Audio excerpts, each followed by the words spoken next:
They mocked my prenup at the engagement dinner and called it distrustful and petty. I quietly updated the asset protection schedule and registered my business expansion separately. When she filed for divorce, the judge enforced the agreement exactly as written. "You actually brought a contract to an engagement dinner?" Nicole's mother, Beverly, held the document like it was something she'd scraped off the bottom of her shoe. She didn't whisper it. She said it loud enough for the entire table to hear. 14 people, crystal glasses half raised, conversations dropping to silence like someone had cut the power. "A prenuptial agreement," Nicole's father, Conrad, said, reading the title page with his reading glasses perched low on his nose. He said it the way people say lice or lawsuit. Slow, deliberate, like he wanted everyone to feel the weight of it. I sat at the head of that table. Well, the guest of honor seat they'd placed me in 3 hours earlier when Beverly had called me the son she always wanted. And I kept my expression completely neutral. "Yes," I said. Just that. One word. Because I'd learned something early in business. When you're about to say something that will change a room, say as little as possible and let the silence do the work. Hey viewers, before we move on to the video, please make sure to subscribe to the channel and hit the like button if you want to see more stories like this. I was 34 years old. I'd spent 11 years building a supply chain logistics company from a borrowed desk in my college friend Owen's garage.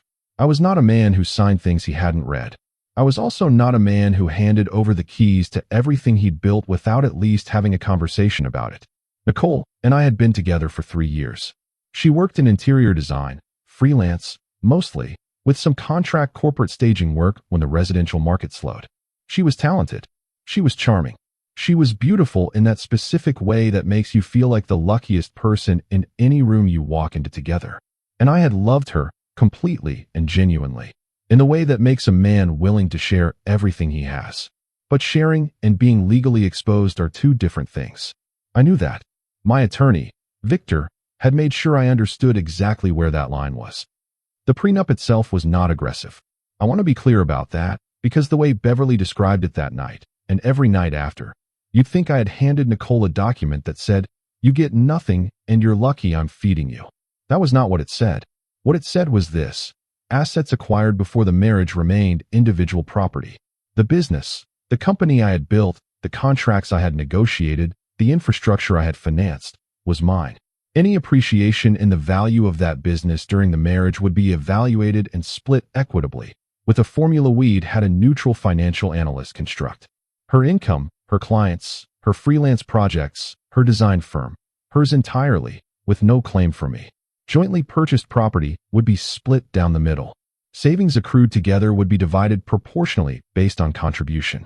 There was a sunset clause that increased her protections incrementally the longer we stayed married. After 10 years, she would have had access to a significant asset pool that my attorney had described as more than generous by any standard. Victor had said, and I remember the exact phrase, "This protects both of you." Nicole had seemed to understand that when I presented it to her privately, 2 weeks before the dinner. She'd been quiet. She'd read it carefully. She'd asked a few questions. What happened to the house we were planning to buy together? What happened if she stopped working to raise children? What if the business tripled in value? I'd answered every question, honestly. And at the end of the conversation, she'd said, "I understand why you want this." Not "I agree." Not "I'm comfortable with it." But I'd taken it as a reasonable starting point. A discussion to continue. I had not expected her to bring it to the engagement dinner like a grenade with the pin already pulled. "Conrad," Beverly said to her husband, read them the clause about the business. Conrad cleared his throat. He actually cleared his throat, like he was about to deliver a verdict. Section 4, subsection B, he read, provides that any commercial enterprise registered solely under the party of the first part, which is you, I assume. He looked at me over his glasses. Shall remain the exclusive property of said party regardless of the duration of the marriage or the financial contributions of the party of the second part. He set the document down. Regardless of her contributions, Beverly repeated. She looked around the table to make sure everyone had heard it. So if Nicole works in that company, if she supports it, if she sacrifices her own career for it, she gets nothing. I kept my voice even. The agreement doesn't require her to work in my company, I said. But what if she does? Beverly pressed. Then we amend the agreement at that time, I said. And if you don't want to amend it, then we negotiate. Negotiate, she repeated. The word landed like a slap. She's going to be your wife, not a business partner. Ideally, I said, she'd be both. That was the wrong thing to say. I knew it the moment I said it. Not because it was untrue. I believed it, I still believe it, but because this was not a room where logic was the currency. This was a room where emotion was the currency. And I had just offered a spreadsheet at an auction for hearts. Nicole was quiet through most of it. That bothered me more than anything Beverly said. She sat beside me, her hand no longer on mine. She'd moved it sometime between Conrad reading section 4 and Beverly's first use of the word insulting. And she looked at the tablecloth with the expression of someone who has already made a decision and is waiting for the right moment to announce it. Her brother, Derek, who was 2 years younger than her and had never held a job for longer than 16 months, decided it was his moment. I'll be honest, Derek said, and I think everyone at this table agrees with me. Nobody asked him to confirm that. This is a bad sign. Derek, I said. No, let me finish, he said, in the tone of someone who had never been told to stop in his life and wasn't planning to start now. You've been with my sister for 3 years. 3 years. And instead of just trusting her, you bring a legal document to the party we threw to celebrate you. That says something about how you see her. It says you think she's after your money. It says I'm a business owner who has been advised by counsel to protect his assets, I said. It says you think marriage is a transaction, Derek said. And several people at the table made the soft sounds that people make when something has been said that they privately agree with but wouldn't say themselves. I looked at Nicole. She was still looking at the tablecloth. The dinner ended the way those dinners end. Not with a fight, not with shouting or throwing glasses or anyone storming out. It ended quietly, with Beverly moving the conversation to wedding venues and Derek asking for more wine, and Conrad folding the prenup back into the envelope I'd brought it in and sliding it down the table to me like a returned gift. Nicole and I drove home in almost complete silence. She sat with her arms crossed and her face turned toward the passenger window, and I drove with both hands on the wheel and the heater running even though it wasn't that cold. 3 miles from her apartment. We didn't live together yet, she said. You should have warned me you were going to bring that. I gave it to you 2 weeks ago, I said. I mean at dinner. You should have told me you were going to present it there. I didn't present it at dinner, I said carefully. Your father had it. Because I showed it to them, she said. And there it was. She had brought it.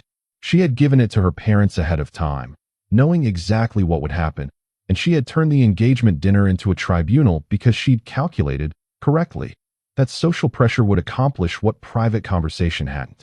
I pulled over. Not dramatically. Just pulled into a parking lot and stopped the car. You wanted them to pressure me into withdrawing it, I said. She didn't answer. Nicole, I wanted them to help you understand how it makes me feel, she said. It makes you feel distrusted. Yes. But you haven't told me you won't sign it. She turned to look at me for the first time since we'd left the restaurant. Would you still marry me if I didn't? She asked. And that question sat in the car between us like a third person. I thought about it.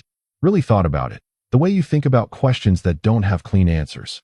I'd want to understand why, I said finally. Because I think if you can't extend me basic trust after 3 years. It's not about trust, I said. It's about what happens if trust breaks down. And I hope it never does. I genuinely hope it never does. But the world is unpredictable, and I've spent 11 years building something, and I need to know it's protected. She looked out the windshield. Fine, she said. Fine. I'll sign it. She said it the way people agree to something they've decided they'll punish you for later. But I didn't know that yet. Or maybe I did, and I told myself I didn't. She signed it 6 weeks later. Victor sat across from us in his office. Clean white walls, law books, one abstract painting that was either worth a lot of money or nothing at all. And Nicole signed every page with the same ballpoint pen and the same expression she'd had in the parking lot. Present but absent. There but not there. Victor gave me the executed copy in a manila envelope, and I shook his hand, and Nicole shook his hand, and we went to lunch after at the Italian place on 4th she liked.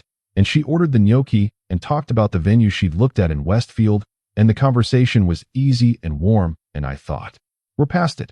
I thought, the hard thing is done, and now we move forward. I was wrong, but I didn't know how wrong for another 4 years. We got married in September. Outdoor ceremony, white tent, 72 guests, the kind of night that photographs the way memory doesn't. Golden hours stretched long over the hills. Nicole in a dress that cost more than my first car, and me in a suit that Victor had told me made me look like a man who owned things. Beverly cried. Conrad gave a toast about love being bigger than paperwork. Derek got drunk before the reception was half over and had to be quietly redirected by one of the groomsmen. And Nicole and I danced to a song she'd chosen, and I held her, and for those 3 or 4 minutes, everything that had happened at the engagement dinner felt like ancient history. We honeymooned in Portugal, 10 days in Lisbon and the Alentejo, wine country and white walls and afternoons that stretched on like they had nowhere to be. It was the best 10 days of my life. I'm not being dramatic when I say that. It was genuinely the best 10 days I had ever lived. The first year of marriage was good. The second year was mostly good with edges. The edges were small things at first. The way Nicole talked about the business at dinner parties, describing it as ours, in a tone that I sometimes thought was possessive and sometimes thought was just inclusive and could never quite decide which. The way she made suggestions about hiring that I hadn't asked for. The way she once referred to one of my major contracts as the deal we almost lost, having had no part in it except hearing me stress about it at the kitchen table. There was an evening I remember clearly, a dinner party at the home of one of our shared couple friends, the kind of evening that's easy and warm until it isn't. A man named Frederick, who worked in finance, had asked me about the company's growth strategy, and Nicole had leaned in before I could answer and said, "We're looking at a second location in the southeast. It's been in the plan for a while." She said it naturally, confidently, the way a partner describes a shared vision. Frederick had looked between us and said, "You two must think about this stuff constantly, running it together." "It's his company," Nicole had said then, which was the correction, but she said it softly, with a small laugh, in a way that made it sound like false modesty rather than fact. I didn't say anything in the moment. You don't correct your wife at a dinner party. But I thought about it on the drive home. And I thought about it the next morning. I told myself these were normal things. Partners absorb each other's lives. Language bleeds. What was mine had become ours in the cultural sense, even if the legal sense remained precise. But then there were bigger edges. In the third year, Nicole's freelance work slowed down significantly. The residential design market had a rough 18 months nationally, and her contracts thinned out. She picked up a few corporate staging jobs, but they were sporadic, and she started spending more time at my office, helping, she said, with client hospitality, with the aesthetics of the space, with events I hosted for partners. She was good at it, genuinely good. She redesigned a conference room and 2 of the executive offices, and I got more compliments on those spaces from clients than I had on anything in years. I paid her for the work. I want that to be clear. Every project she completed for the company, she invoiced for. Fairly, at market rate, sometimes above it. She was not working for free. She was not contributing without compensation. But by the end of year 3, she had started to describe the company differently again. Not ours anymore. Something more like mine. Small comments at dinner. "The company needs a real HR structure. I've been thinking about it. We should redo the entire client-facing floor. It reflects poorly on us." I told Derek he could possibly come in and help with some of the logistics coordination. He's looking for something stable, and I thought. That last one stopped me cold. "You offered Derek a position at my company," I said. "I suggested it. I thought you could at least interview him." "Nicole." "What?" "I've watched Derek fail to hold a job for longer than a year since I've known him. I'm not going to put him inside my operations because he's your brother. It's our company." There it was, out loud, for the first time, clearly and without softening. "It's not our company," I said, not unkindly, but without any ambiguity. "The prenup." "The prenup says what the prenup says," she said, cutting me off. "And I want you to know I've never forgotten a single word of it." She walked out of the kitchen. The next morning, everything was normal again. We had coffee. She kissed me goodbye. She never mentioned Derek again. In year 4, I began the expansion. There is something I need you to understand about what the expansion meant to me. It wasn't ambition for ambition's sake. It wasn't ego dressed up as strategy. The expansion was the thing my father never got to do. He had the plan. He had drawn it out on a yellow legal pad when I was 14 years old, and he'd spread it on the dining room table and walk me through it. The second location, the regional contracts, the infrastructure that would make the first company into something that could survive without him. He never got there. The divorce took the capital he'd been reserving for it. The legal fees took the rest. By the time the settlement was finalized, he was starting over from scratch, and he was 51 years old, and the yellow legal pad was in a box somewhere, and he never took it out again. I kept that yellow legal pad. He gave it to me when he got sick, 3 years before he died. and told me to finish what he'd started. I have it in my desk at the office. I look at it when I need to remember why the protection matters. So when I say the expansion was a separate entity, registered cleanly, protected carefully, I'm not just describing a legal transaction. I'm describing an obligation to a man who taught me that what you love and what you protect have to overlap. This had been in the plan since year 2. A second operational hub in the southeast, purpose-built infrastructure, a separate facility that would serve a different regional client base and eventually operate as a distinct but affiliated division. I didn't discuss the expansion with Nicole beyond what a spouse naturally shares with another. I mentioned it at dinner. I talked about the challenges. I asked her opinion once on the facility design because she knew how to think about space. But the financial structure of the expansion that I built with Victor and with my accountant, Brennan, and with a new corporate attorney named Sylvia, who specialized in multi-entity structures. The expansion was registered as a separate legal entity, owned entirely by me, under a new holding structure that Sylvia had designed. The original company was the original company. The expansion was a new thing, a clean thing, registered on a Tuesday in March, while Nicole was at a consultation in the city. I didn't announce it to her. I didn't hide it from her either. It just existed, clean and separate, the way it needed to be. I want to tell you something about the design work, because it matters to what comes later. When Nicole redesigned the conference room, she did not do it as a favor. She did it as a professional. She came in with a mood board, a materials list, 3 sourced furniture options at different price points, and a timeline. She presented it to me and to Owen and to our office manager, Diane, like she was pitching a corporate client. Because she was. I was the client. She was the designer. We approved the budget. She executed. She invoiced. I paid. Owen had said at the time, "She's good." Like, actually good. Not just good because she's your wife. "I know," I said. "You should use her more." "Maybe," I said. What I was thinking was, the more her work becomes embedded in the company, the more the line between contractor and stakeholder blurs. And I didn't say that out loud because it sounded calculated and because at the time I hoped I was being paranoid. I was not being paranoid. But I also paid her well, better than I would have paid an outside firm. Because she did good work, and because she was my wife, and because the invoice trail was going to matter, and I knew it, even then in the way you know things before you fully acknowledge knowing them. Around that same time, I called Victor, not because anything specific had happened, but because the conversation in the kitchen had been sitting at the back of my mind for 8 months, and I was a person who, when something sat at the back of my mind for 8 months, eventually did something about it. "I want to update the asset protection schedule in the prenup," I told him. Victor was quiet for a moment. "What's changed?" he asked. "The expansion is a new entity," I said. "I want it explicitly named and protected in the addendum. And I want the original agreement reviewed for any ambiguity in language that might allow the company to be characterized as a marital asset based on spousal contributions." Victor was quiet again.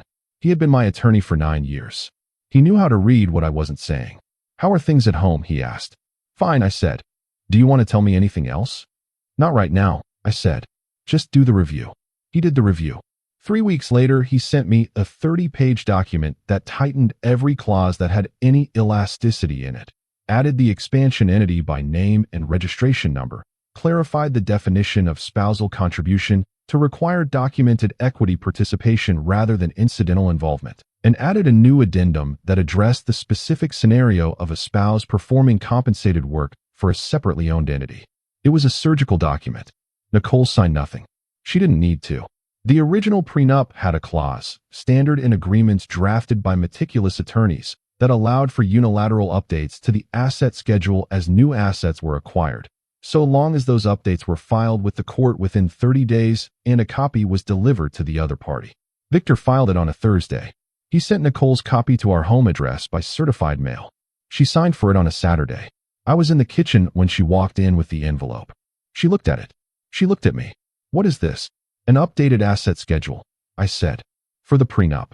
"You updated the prenup without talking to me." "The prenup allows for unilateral asset updates," I said. "You knew that. It was in the original document, Section 7. She put the envelope on the counter. She did not open it. "Why?" she asked. "Because I started a new entity. It needed to be documented." "What new entity?" I told her about the expansion. She stared at me for a long time. "You registered a new company," she said slowly, "and updated our legal agreement, and you're telling me about it now, after the mail arrived. You would have been informed when the filing was complete, I said. Victor sent your copy the same day it was filed. She picked up the envelope. She went upstairs. She didn't come down for dinner. I ordered food and ate alone at the kitchen table and thought about the shape of things.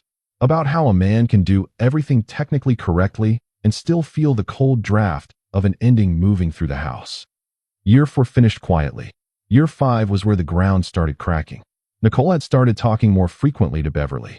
I knew this because Beverly began calling more, and because Nicole's moods on the evenings after those calls had a particular texture, a tightness around the eyes, a way of responding to things I said that was a fraction of a second too slow, like she was checking her answers before she gave them.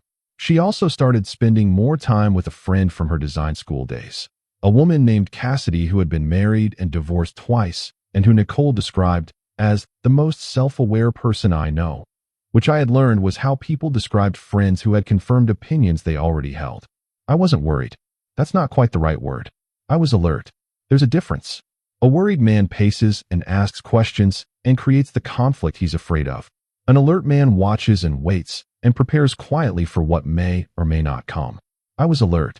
I called Brennan and had him prepare a clean valuation of the original company as of the current date. I called Sylvia and had her review the new entity's filing to make sure there were no procedural vulnerabilities. I called Victor and asked him to reread the updated agreement with fresh eyes. You're expecting a filing, Victor said. It wasn't a question. I'm not expecting anything, I said. I just like to be prepared. Victor had a particular silence he deployed when he thought I was understating things. He deployed it then. Your documentation is excellent, he said. If what you're not expecting happens, you'll be fine. In the first month of year 5, Nicole asked me to take Derek on as a logistics coordinator. Again, she framed it differently this time. Derek had been working with a freight company for the past year and a half and had grown a lot, and she thought the timing was right and she'd appreciate it as a personal favor. I said no. She asked why. I gave her the same answer I'd given 2 years earlier. She said, I thought we were partners. And I said, we are. In our marriage. Not in my company. She stood at the kitchen island and looked at me with an expression I had never quite seen on her before. Not anger. Not hurt. Something colder. Something that had been decided. I want you to know, she said, that I've been patient. I know you have, I said. I want you to know that patience has a limit. I know that too, I said. She nodded once, like I'd confirmed something, and left the kitchen again. 3 weeks later, I came home to find Beverly sitting at our kitchen table with Nicole. They had been crying. Not the kind of crying that just happened. The kind that had been scheduled. Sit down, Nicole said. I sat down. Beverly didn't look at me. Nicole had a folder in front of her. I filed for divorce, she said. I want to describe what that moment felt like. Not for sympathy. Not for drama. But because I think people misunderstand what it feels like to be told something you were prepared for. They assume preparation removes the impact. It doesn't. You can know a wave is coming. You can see it building offshore. You can brace yourself. You can plant your feet, and it still hits you. You're just not knocked over. I sat there and felt the wave and stayed seated. Okay, I said. Beverly finally looked at me. She looked surprised. She had expected something different. Tears, rage, bargaining, the collapse of a man who hadn't seen it coming. That's all you have to say? Nicole asked. What would you like me to say? I asked. I thought you'd be. What? She didn't finish the sentence. I'll contact Victor, I said. He'll be in touch with your attorney. Nicole opened the folder. We can do this cleanly, she said. I agree, I said. She slid a document across the table. I looked at it without picking it up. It was a proposed settlement agreement. You should review that, she said. I looked at it long enough to see 2 things. 1, it had been prepared by someone who had spent real money on legal counsel. 2, it treated my company as a marital asset. I slid it back across the table. Have your attorney contact Victor, I said. I stood up. I looked at Beverly, who was still watching me with that expression of redirected surprise. I'm sorry it came to this, I said to Nicole. And I meant it. Whatever else was true, I meant that. I moved to a hotel that night. Not because I had to. Because the house felt like a crime scene, and I have always been someone who thinks more clearly in neutral spaces. I ordered room service I didn't eat. I sat at the desk by the window and looked at the city lights and thought about all the evenings Nicole and I had sat on the back porch of that house in the summer, wine in hand, talking about nothing important. The neighbor's dog, a documentary she'd seen, a client I'd had a difficult call with. I thought about those evenings specifically, not the kitchen arguments. Not the engagement dinner. Not the certified mail envelope. The back porch evenings. Because those had been real. Whatever had come apart, those had been real, and I needed to hold that for a moment before I switched back into the mode that had to handle what came next. I gave myself 1 hour for the back porch evenings. Then I called Victor. He picked up on the second ring. She filed, I said. I know, he said. You know? Her attorney called my office 40 minutes ago. I was going to call you in the morning, but, well, what does her filing say? It characterizes your company as a marital asset based on substantial spousal contribution during the marriage. She's citing the design work, the client hospitality events, the redesign of the conference room. Her attorney is arguing that the prenup's language around spousal contribution is ambiguous enough to challenge. I almost smiled. Almost. The addendum, I said. The addendum addresses exactly that, Victor said. Her attorney is going to argue you added it unilaterally and in bad faith. That the timing was strategic. The addendum was filed and served 18 months ago, I said. Before any of this. Before she said a word about divorce. I know. Can they challenge it? They can try, Victor said. But the original agreement permitted unilateral updates. She acknowledged receipt. She had the right to challenge it at the time and did not. I'll be honest with you. Her attorney took a case with a weak foundation. What about the expansion entity? Registered before the marriage deteriorated. Registered as a separate legal entity, never commingled with marital funds, never used as a marital resource. Her name is not on a single document. Her compensation for any work performed was invoiced and paid at market rate, taxed, reported, clean. There is no legal argument that gives her ownership stake in a company she never had equity in. I sat on the edge of the hotel bed in the silence. Victor, I said, how long will this take? If they fight it, 6 to 18 months. If they read the documentation and think carefully about billable hours versus probable outcome, much less. They fought it. Of course they fought it. Because by that point it wasn't just about money. It was about winning. It was about the engagement dinner and the parking lot and every kitchen conversation and the certified mail envelope that arrived on a Saturday morning.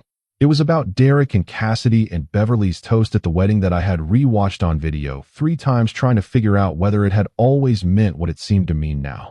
Nicole's attorney, a sharp woman named Harriet who had 20 years of family law and a reputation for creativity, filed a motion arguing that the prenup should be invalidated on the grounds of duress, that the asset schedule addendum constituted bad faith modification, and that spousal contribution to the business exceeded compensated work and rose to the level of equity partnership. Harriet was good. I'm not going to pretend she wasn't. But Victor was better. And Sylvia, brought in on the corporate side, was better still. The duress argument collapsed at the first hearing. Nicole had had 6 weeks between receiving the prenup and signing it. She had been represented by her own attorney at signing, a fact her team tried to obscure, but that Victor's documentation made unmissable. She had signed every page. She had initialed every subsection. There was a notarized addendum to the signing itself, standard in Victor's practice, in which Nicole confirmed she had reviewed the document, understood its terms, and was signing voluntarily without pressure. The judge read it carefully. He read it the way you read something when you want to find a reason to rule differently and cannot. Then he set it down. The duress claim is unsupported by the record, he said. That was day 1. The spousal contribution argument lasted longer. Harriet had done her homework. She had invoices from the conference room redesign. She had emails, my emails, Nicole's emails, discussing the company's needs and aesthetics and client perception. She had photographs of the remodeled spaces. She had a calendar of events Nicole had coordinated. She had 2 witnesses, a former employee and a client who had attended one of the hospitality dinners Nicole had organized, who testified that Nicole had presented herself as a partner in the company's direction. It was a good argument. It really was. But the addendum had anticipated it. Every piece of work Nicole had performed for the company was in the addendum's documentation. Every invoice, every payment, every tax record showing her income from those projects reported as contractor compensation, not equity distribution. Sylvia had cross-referenced the timeline of Nicole's work with the company's financials and demonstrated conclusively that Nicole's compensation had been at or above market rate for every project. She was paid what she was worth, Sylvia told me the night before the final hearing. Actually more than market rate on 2 of the projects. If anything, the court is going to see a spouse who was compensated generously for professional services, not a partner who was denied her stake. And the expansion? I asked. Never touched by Nicole. Not a single project. Not a single email. Not a single dollar of marital funds. Her name appears 0 times in any document connected to that entity. 0. 0. The final hearing was on a Tuesday. A cold Tuesday in February, the kind of morning where the sky is the color of old concrete and the courtroom feels smaller than it actually is. Nicole sat at the plaintiff's table in a navy suit, her hair pulled back the way she wore it for professional things, and she looked across the room at me once before the judge entered, and her expression was unreadable in the way that expressions are unreadable when someone has been coached extensively on what not to show. Beverly and Conrad were in the gallery. Derek was not. Owen, my business partner since the garage days, sat in the second row behind me. He didn't say anything. He just showed up at 8:15 and took his seat, and that was exactly what I needed from him. The judge reviewed the motions. He reviewed the documentation. He asked Harriet 3 questions. He asked Victor 2. He asked me, directly 1. Did you understand, at the time of the addendum filing, that your marriage might be approaching dissolution? I looked at him without hesitation. I understood that my marriage was under stress, I said. I added the addendum because I had created a new asset. The prenup required that new assets be scheduled. I followed the process exactly as written. The judge looked at me for a moment. Then he wrote something down. He ruled that afternoon. The prenuptial agreement was enforceable in full. The addendum was upheld. The original company was the separate property of the party of the first part, me. The expansion entity was the separate property of the party of the first part, me. Nicole's claim to equity in either entity was denied. The marital home, purchased jointly with a documented 50-50 financial contribution, would be sold and the proceeds split equally. The joint savings account, the one we'd built together over 5 years, would be divided proportionally based on documented contributions, which favored me slightly due to income differential, but was close enough to be unremarkable. Nicole would receive no spousal support. Her attorney had argued for it. The judge had found that Nicole was a trained and licensed professional with an established client base and no documented barrier to self-sufficiency. The judgment was 4 pages long. It was, as Victor had predicted, almost exactly what the prenup had promised. Not a dollar more. Not a dollar less. Exactly as written. I stood on the courthouse steps afterward in the cold, and Owen stood beside me, and we looked out at the parking lot for a long time without saying anything. You okay? He asked finally. No, I said. But I will be. Owen put his hands in his coat pockets and looked at the sky. You know what I've been thinking about all morning? He said. What? That garage.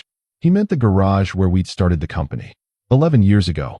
2 folding tables and 1 functioning laptop and a whiteboard we'd found at a Goodwill that still had someone else's meeting notes on it.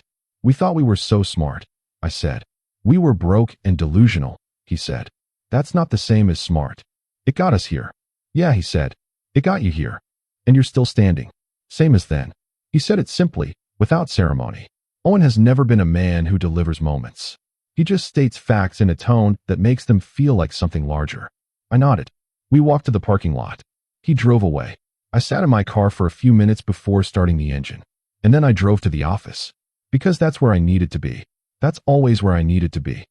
Beverly called me 3 days after the judgment. I almost didn't answer. But I've never been a person who avoids uncomfortable conversations. I want to understand, she said. Not angry. Genuinely asking. What is it you want to understand? I said. Why you did all of it. The prenup. The addendum. The separate company. If you loved her. I did love her, I said. Then why? Because loving someone and protecting what you've built are not mutually exclusive, I said. Because I've seen what happens when they are. Because I watched my father lose his business in a divorce settlement when I was 16, and I watched it hollow him out in a way that never fully healed. Because I'm not my father, and this is not his story. But I am a man who learned something from watching him. Beverly was quiet. I never knew that, she said. You never asked, I said. You decided at an engagement dinner what kind of man I was. And you spent 5 years being right about the parts that made you comfortable and wrong about the rest. I wasn't cruel about it. I wasn't mean. But I said it. And she didn't hang up. She just sat in the silence for a while. I'm sorry about how that dinner went, she said.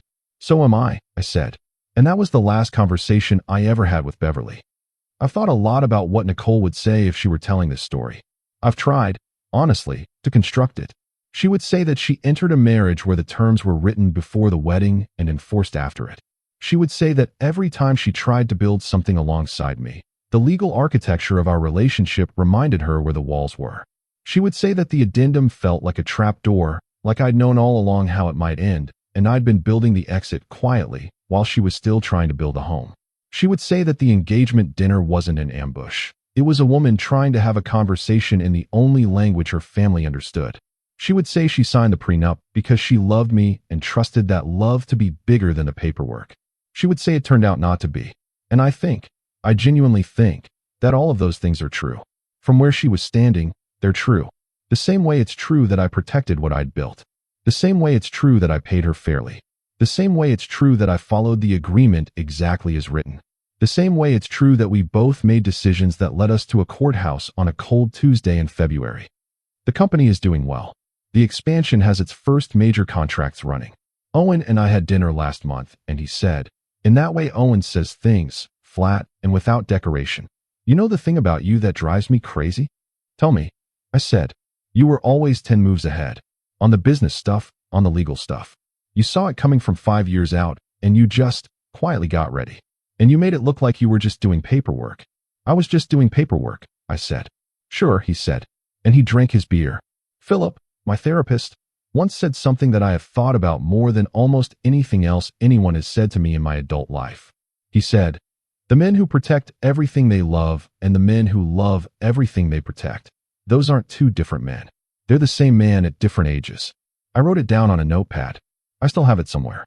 I keep the yellow legal pad in the top drawer of my desk. Not framed, not displayed, just there.